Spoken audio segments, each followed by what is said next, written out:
ഇന്ന് കാണുന്ന നബിദിനാഘോഷങ്ങളൊക്കെയും ഇത് പ്രവാചക സ്നേഹത്തിൻ്റെ ഭാഗമല്ലേ എന്നത് ഒന്ന് വിശദീകരിച്ചാലും.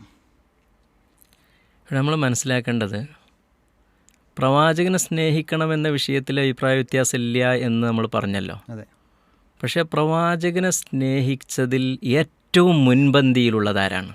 സ്വഹാബത്ത് തന്നെയാണ്. അള്ളാഹുവിൻ്റെ റസൂൽ സല്ലല്ലാഹു അലൈഹി വസല്ലമയുടെ കൂടെ ജീവിച്ച് അങ്ങനെ ജീവിക്കാൻ വേണ്ടി അള്ളാഹു തെരഞ്ഞെടുത്ത ഒരു വിഭാഗമാണ് സ്വഹാബത്ത്. നമുക്കാർക്കും അള്ളാഹുവിൻ്റെ റസൂലിൻ്റെ കൂടെ ജീവിക്കാൻ കഴിഞ്ഞിട്ടില്ലല്ലോ. അപ്പോൾ ആ ഒരു പ്രത്യേക തെരഞ്ഞെടുപ്പായിരുന്നു അള്ളാഹുവിൻ്റെ റസൂലിൻ്റെ കൂടെ ആര് ജീവിക്കണം എന്നത്, സ്വഹാബികൾ ആരാകണം എന്നത്.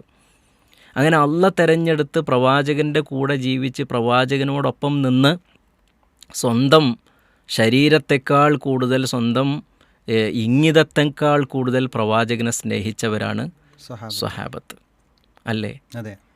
അവിടെ നമ്മൾ നോക്കേണ്ടത് ഈ സ്വഹാബത്ത് ആരൊക്കെ നബിദിനം കഴിച്ചു എന്നുള്ളതാണ്. വളരെ പ്രധാനപ്പെട്ട ഒരു ഉത്തരമാണ്, വളരെ പ്രധാനപ്പെട്ട ഒരു ചോദ്യമല്ലേ?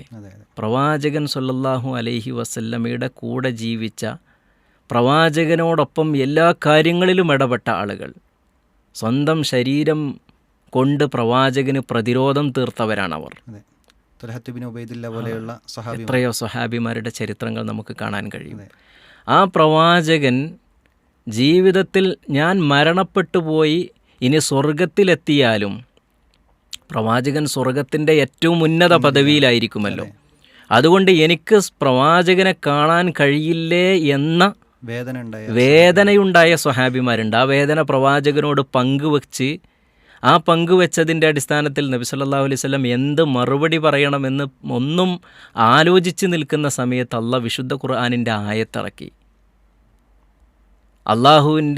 അള്ളാഹുവിനെയും റസൂലിനെയും അനുസരിക്കുന്ന ആളുകൾ, വമൻ യുതിഇല്ലാഹ വറസൂലഹു ഫഉലൈക മഅല്ലദീന അൻഅമല്ലാഹു അലൈഹിം മിനൻ നബിയ്യീന വസ്സിദ്ദീഖീൻ എന്ന് തുടങ്ങുന്ന വിശുദ്ധ ഖുർആനിലെ ആയത്ത്, അള്ളാഹുവിനെയും റസൂലിനെയും ശരിക്കും അനുസരിക്കുന്ന ആളുകൾ അവർക്ക് എന്ത് ചെയ്യാൻ കഴിയും?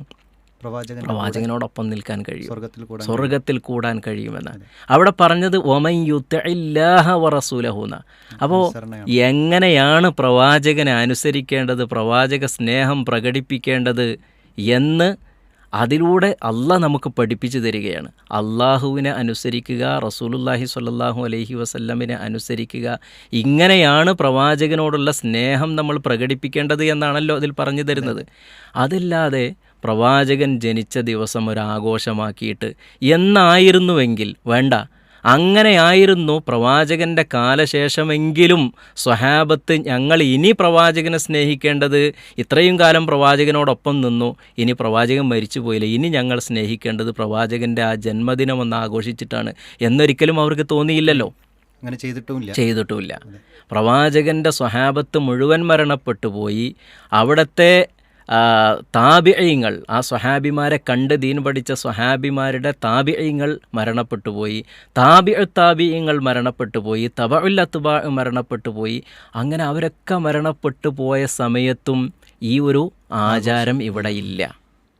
ഈ ഒരു ആചാരം ഇവിടെ ഇല്ല എന്നത് നമുക്ക് എന്തിനധികം അഹ്ലുസുന്ന വൽ ജമാഅത്തിൻ്റെ 4 ഇമാമുകളായി കണക്കാക്കപ്പെടുന്ന ഇമാം അബു ഹനീഫ റഹ്മത്തുള്ളാഹി അലൈഹി, ഇമാം മാലിക് ബിൻ അനസ് അൽ അസ്ബഹി റഹ്മത്തുള്ളാഹി അലൈഹി, ഇമാം ഷാഫിഈ റഹ്മത്തുള്ളാഹി അലൈഹി, അതേപോലെ തന്നെ ഇമാം അഹ്മദ് ബിൻ ഹംബൽ റഹ്മത്തുള്ളാഹി അലൈഹിം ജമീഅ, ഇവരൊക്കെ ജീവിച്ച് മരണപ്പെട്ടു പോയപ്പോൾ ഈ ഒരു അവസ്ഥ ഇവിടെ ഇല്ല. നമ്മൾ ആലോചിച്ച് നോക്കേണ്ട ഏറ്റവും പ്രധാനപ്പെട്ട ഒരു കാര്യമല്ലേ. അപ്പോൾ ഈ നബിദിനാഘോഷമാണ് പ്രവാചക സ്നേഹത്തിൻ്റെ ഒരു സിമ്പലെങ്കിൽ ഉത്തമ നൂറ്റാണ്ടുകളിലൊന്നും അതുണ്ടായിട്ടില്ല. ഇനി പിൽക്കാലഘട്ടത്തിൽ അതുണ്ടായി. ഇനി ആ പിൽക്കാലഘട്ടത്തിൽ ഉണ്ടായ ആ നബിദിനാഘോഷം ജീവിതത്തിൽ ഏറ്റെടുക്കലായിരുന്നു നബി സ്നേഹത്തിൻ്റെ, പ്രവാചക സ്നേഹത്തിൻ്റെ ഒരു സിമ്പലെങ്കിൽ നമ്മൾ ആലോചിച്ച് നോക്കേണ്ടത് ആരിലൂടെയാണ് ഒരു സൽക്കർമ്മം സമൂഹത്തിലേക്ക് കടന്നു വരേണ്ടത്? റസൂലുള്ളാഹി സ്വല്ലല്ലാഹു അലൈഹി വസല്ലമയെ സ്നേഹിക്കുന്ന ആളുകളിലൂടെ, സ്വഹാബത്തിനെ സ്നേഹിക്കുന്ന ആളുകളിലൂടെ, യഥാർത്ഥ മുഅ്മിനീങ്ങളിലൂടെയാണല്ലോ. എന്നാൽ എല്ലാവരും അംഗീകരിക്കുന്ന, ചരിത്രത്തിൽ രേഖപ്പെട്ട് കിടക്കുന്ന ഒരു കാര്യമാണ് ഷിയാക്കളിലെ ഏറ്റവും കടുത്ത വിഭാഗമായ നമ്മുടെ ഉമ്മ ആയിഷ റളിയല്ലാഹു അൻഹയെ അവർ വ്യഭിചാരിണിയാണ് എന്ന് പറയുന്ന നമ്മുടെ ഈ ഉമ്മത്തിലെ ഏറ്റവും അഫ്ളലായ അബൂബക്കർ റളിയല്ലാഹു അൻഹു, ഉമർ ഇബ്നുൽ ഖത്താബ് റളിയല്ലാഹു അൻഹു, അടുത്തത് ഉസ്മാൻ ഇബ്നു അഫ്ഫാൻ റളിയല്ലാഹു അൻഹു, പ്രവാചകൻ്റെ കൂടെ ജീവിച്ച ഒട്ടുമിക്ക സ്വഹാബികളും അവരുടെ മുഴുവൻ പേര് എടുത്തു പറഞ്ഞ് മിമ്പറിൽ വരെ ലഅനത്ത് ചെല്ലുന്ന ആളുകൾ. എന്താ ലഅനത്ത് എന്ന് പറഞ്ഞാൽ ശാപപ്രാർത്ഥന നടത്തുന്ന ആളുകൾ. അവരിലൂടെയാണ് ഉബൈദികൾ എന്ന് പറയുന്ന കടുത്ത റാഫിലികളായ ആ ഒരു വിഭാഗത്തിലൂടെയാണ് ഇവിടെ പിഴച്ചുപോയ ആളുകളിൽ നിന്നാണ് പോയ ആളുകളിലൂടെയാണ് ഇത് കടന്നു വരുന്നത്. അതുകൊണ്ട് ഇമാമുമാർ കൂടിയാലോചിച്ച് അഹ്ലുസുന്ന വൽ ജമാഅത്തിൻ്റെ പണ്ഡിതന്മാർ കൂടിയാലോചിച്ച് ഉണ്ടാക്കിയ ഒരു കാര്യമല്ല. പിന്നെ പിൽക്കാലഘട്ടത്തിൽ ഇത് മുസ്ലിം സമൂഹത്തിലെ അഹ്ലുസുന്ന വൽ ജമാഅത്തിലേക്ക് കടന്നു വരുന്നത് സൂഫികളിലൂടെയാണ്.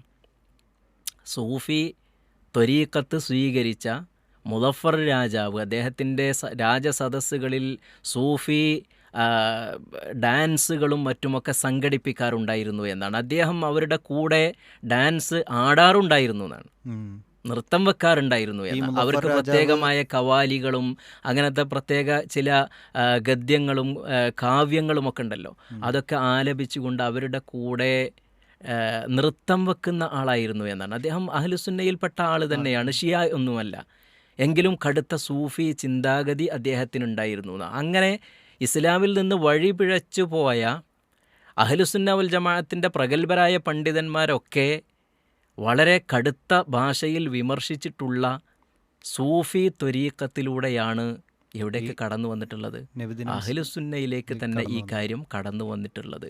അതുകൊണ്ട് ഒരിക്കലും ഈ നബിദിനാഘോഷ പരിപാടികളെ നമുക്ക് ഒരു പ്രവാചക സ്നേഹത്തിൻ്റെ ഒരു സിമ്പലായി എടുക്കാൻ കഴിയില്ല. ചരിത്രം അറിയുന്നവർക്ക്, അതിൻ്റെ നാൾ വഴികൾ അറിയുന്നവർക്ക് എന്നതാണ് നമുക്ക് മനസ്സിലാക്കേണ്ടുന്ന ഏറ്റവും പ്രധാനപ്പെട്ട ഒരു കാര്യം. ഓക്കെ, ജസാക്കുമുല്ലാഹ് ഖൈർ.